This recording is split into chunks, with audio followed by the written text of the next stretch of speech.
Narbonne. La construction des halles fut réalisée par l'architecte Léopold Carlier et le constructeur André Gabel.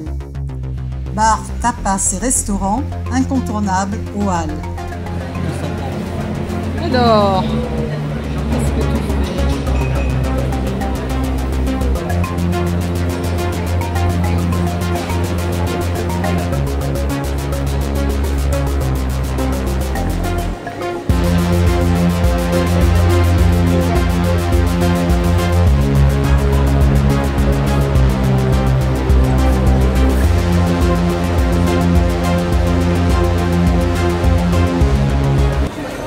Ah, la colonne Maurice.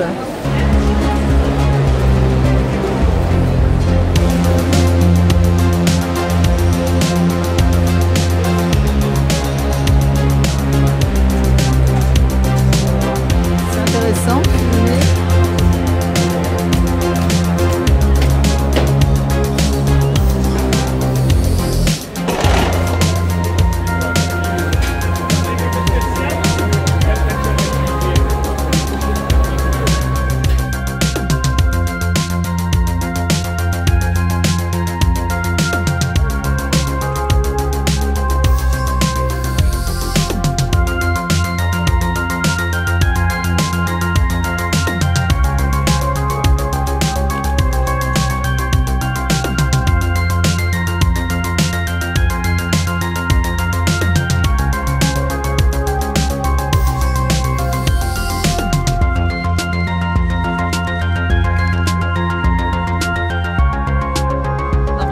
Tu admires ton appareil photo.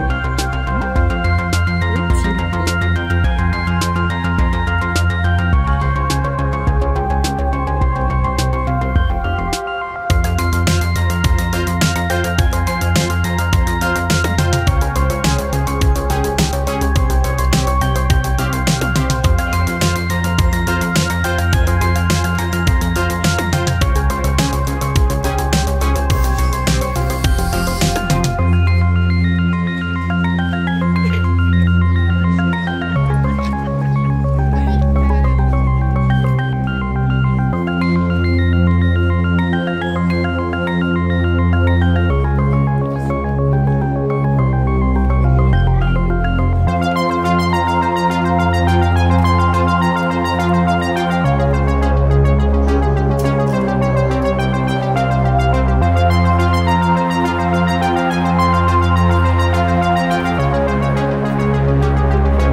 De style gothique rayonnant, Directement inspirée des grandes cathédrales du nord de la France, la cathédrale Saint-Just et Saint-Pasteur se singularise par son unique chœur dont les voûtes s'élèvent à plus de 40 mètres de haut. Construite entre 1272 et 1340, elle est restée inachevée, les consuls refusant de détruire les remparts afin de poursuivre la construction.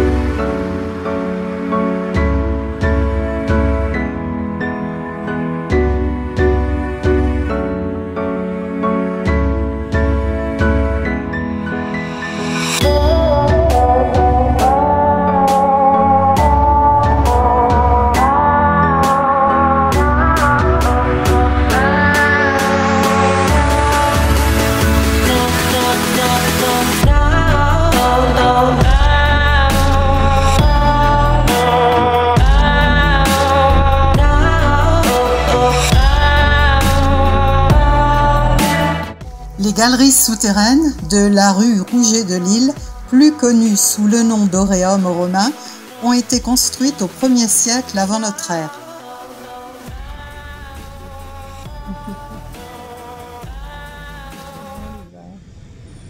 Allez, sur les quais de Narbonne. Ouais. Elle est bien bonne. Ah, elle est bien bonne, oui. Je crois qu'elle va parler des Petite balade en gabarre à la découverte du canal de la Robine en plein cœur de Narbonne.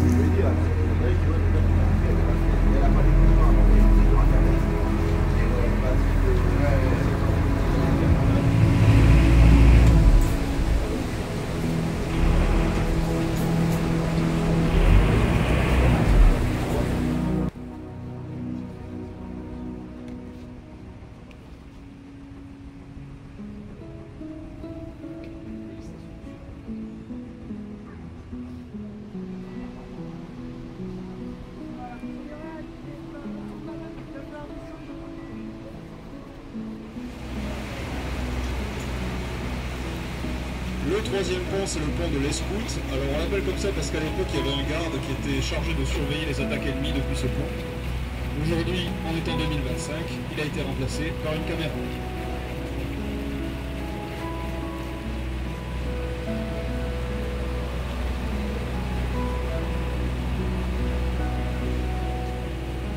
Le quatrième pont le plus moche, le pont ferroviaire.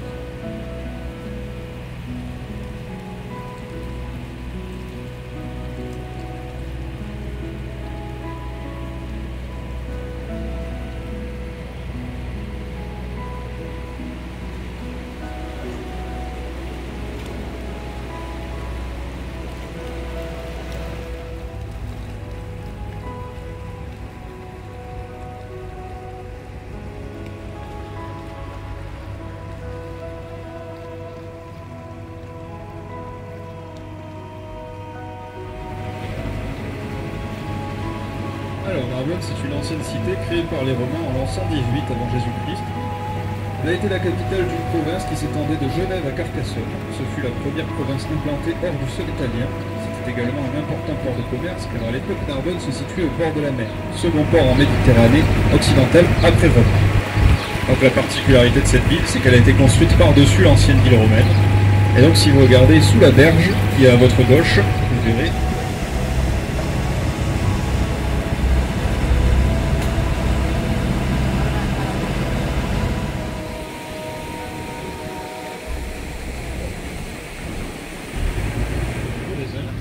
et les déposer dans les pinardiers. Et une fois que le pinard est fait, les négociants en vin allaient le revendre. Donc ces négociants en vin, ils ont fait fortune. Ah ben non, c'est vrai, maintenant ça marche.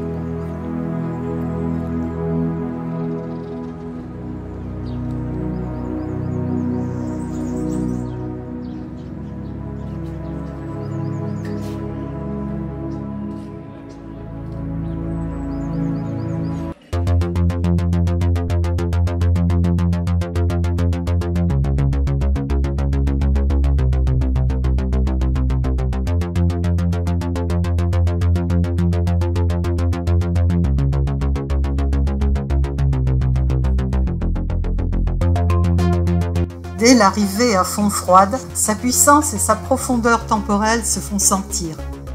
C'est un lieu raffiné qui s'offre à nous, marqué par deux périodes principales, le Moyen-Âge et le XXe siècle. À sa fondation, en 1093, l'abbaye est bénédictine. Elle rejoint l'ordre de Cîteaux en 1145, s'affiliant ainsi à un ordre réformateur qui propose une organisation de la vie monastique originelle et une pensée nouvelle qui se traduisent dans l'architecture. Des siècles plus tard, en 1908, Gustave Fayet et Madeleine d'Andoc acquièrent Fontfroide. Ils en font un lieu artistique vivant et se montrent précurseurs en mêlant ici création et patrimoine.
Le jardin, créé à la Renaissance par Constance de Frégoz, la mère d'un abbé commendataire.